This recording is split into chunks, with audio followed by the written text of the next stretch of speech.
Hello and welcome to my week 5 video.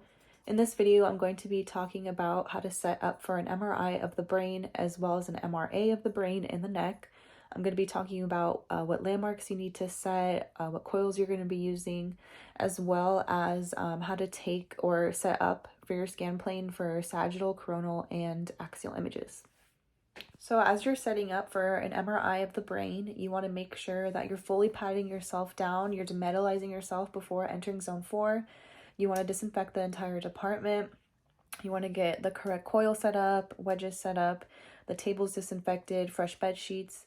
The coil that you're going to be using for a MRI brain is going to be an HD brain coil. It's going to be an 8-channel coil. And the patient is going to be positioned supine and head first into the scanner.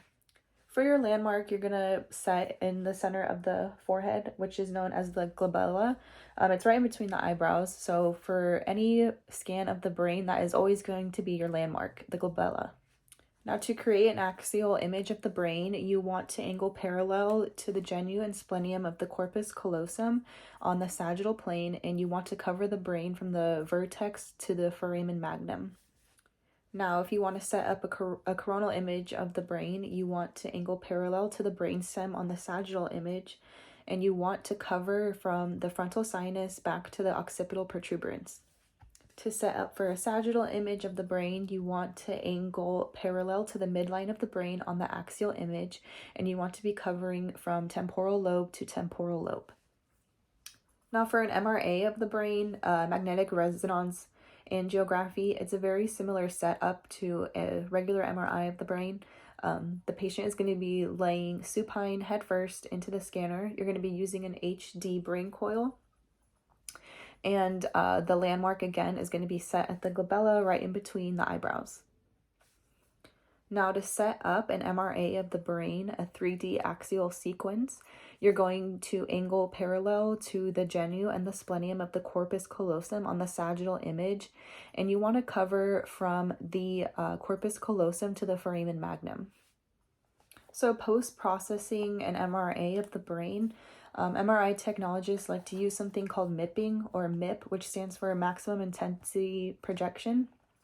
Essentially, the MRI technologist will go over the image and remove any of the accessory arteries that are visible, just so that the circle of Willis is only showing mainly. So none of the accessory arteries will be showing for the radiologist to go over. Again, it's only the circle of Willis. Now for MRA of the neck, the carotids, the way you're going to set up is that you want to make sure, again, you demetalize yourself and your patient. Your patient's screened before entering zone 4. Zone 4 is disinfected, fresh bed sheets, the table's cleaned. The patient is giving hearing protection, proper padding, the emergency squeeze ball. You've explained to the patient how to use it.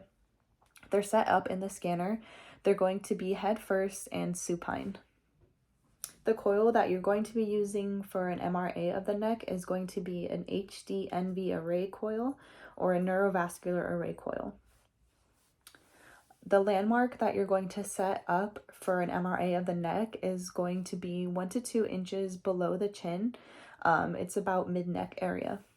So setting up for an MRA of the neck, you want to get a good localizer scout image. So you're going to be doing this on the sagittal plane. You want to angle parallel to the spinal column on the sagittal plane, and your field of view should include from the frontal sinus to the skull base, just under the aortic arch. And you want to cover from about ear to ear.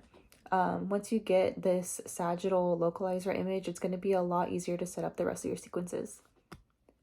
Now for planning an axial MRA of the neck, you want to angle with the C-spine straight axially, and you want to cover from the skull base to just under the aortic arch. So the axial sequence generally shows the vessels very well in the neck, but because of the motion created near the chest, because of the heart and breathing, of course, a stair-step artifact can be created. Finally, we're moving on to a coronal sequence MRA of the neck.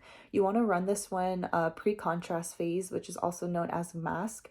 This will be used for a subtraction technique known as MIPing, again, at the end of the sequence. The coronal sequence field of view that you want to aim for is from the frontal sinus to just below the aortic arch. Now again, since the MRA of the neck is given with contrast, you want to make sure that right when you see the contrast move up the neck, you want to start running those sequences. So again, this is why it is a precise timing scan and also why it is the most stressful scan for MRI technologists.